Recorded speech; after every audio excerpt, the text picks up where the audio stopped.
dwi wedi cael llythyr wrth y meddyg, ond beth dwi'n meddwl? Da wel. Ie, mae hwn amdano'r brechlyn am ffliw, a bydd rhaid ni wneud y pwyntiad. Oce, iawn. Ti wedi ddarllen hyn? Yeah, please. Mae Rachel wedi cael gwahoddiad i gael ei brechlyn ffliw. Fel pob oedolyn ag anabledd dysgu, mae'n gallu cael brechlyn ffliw am ddim pob blwyddyn yn yr Hydref. Gall Rachel gael ei gwahodd am frechlynau eraill hefyd, a'r amseroedd eraill, yn dibynnu ar bethau fel ei hoed a'i hiechyd. Helo, dwi'n gofalwr am rywun sydd gyda anabledd ddysgu a dwi angen wneud y pwyntiad er mwyn y brechlyn ffliw. Cyn trefnu ei apwyntiad brechlyn, fe wnaeth Rachel a'i gofalwyr siarad am bethau fyddai'n ei gwneud hi'n haws iddi gael ei brechlyn ffliw. Mae'r rhain yn cael ei galw yn addasiadau rhesymol. Mae addasiadau rhesymol yn newidiadau a mae'n rhaid i wasanaethiau ei gwneud er mwyn i bawb allu ei defnyddio. Mae'r rhain yn gallu bod yn bethau fel cael apwyntiad ar amser mwy tawl o'r dydd neu gofyn i beidio a cael eich cadw i aros yn rhy hir. Mae'n bwysig trefnu rhain cyn eich apwyntiad.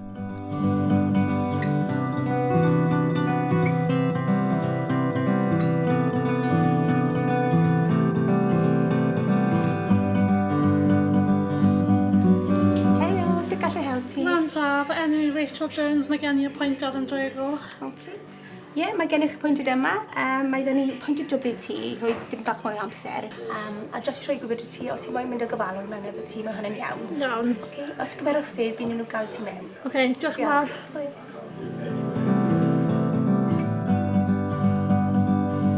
Rachel Jones? Ie, dyma fi. Helo Rachel, chi eisiau dilyn fi? Ie, iawn.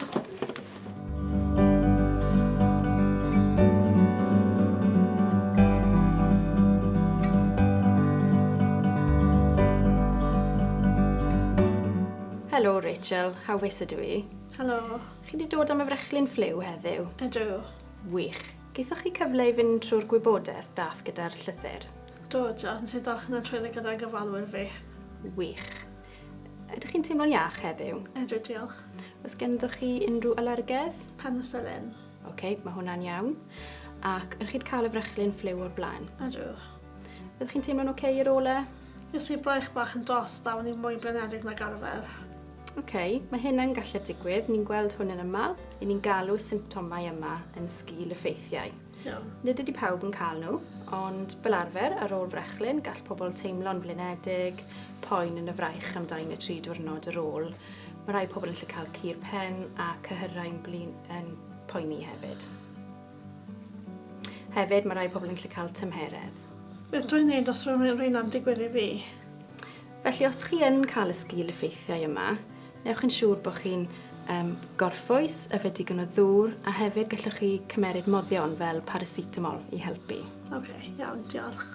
Dyw'r sgil-effeithiau yma ddim yn neis iawn, ond dylen nhw'n para 2 neu 3 diwrnod.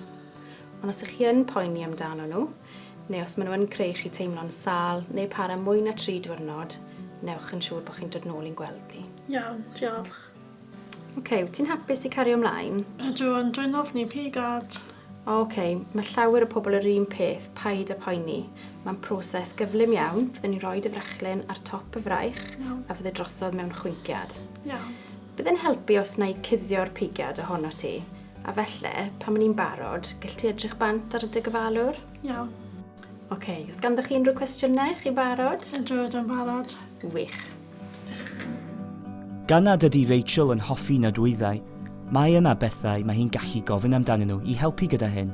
Fel addasiadau rhesymol, mae hi'n gallu gofyn am beidio ag edrych ar y nodwydd, gofyn am Eli sy'n tynnu'r teimlad o'r croen, neu fynd ar rhywbeth gyda hi i dynnu ei sylw fel cerddoriaeth neu bêl straen.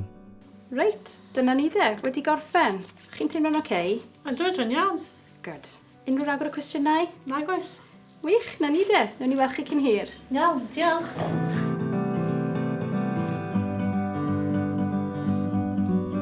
Mae brechlynau yn un o'r ffyrdd gorau i'ch cadw chi a'ch pobl o'ch cwmpas yn ddiogel rhag mynd yn sâl iawn o glyfydau fel y ffliw a Covid-19. Mae mwy o wybodaeth ar gael eich helpu i gael eich brechlyn. Gallwch ddarllen ein canllawdd hawdd i ddeall, neu mae mwy o wybodaeth ar ein gwefan.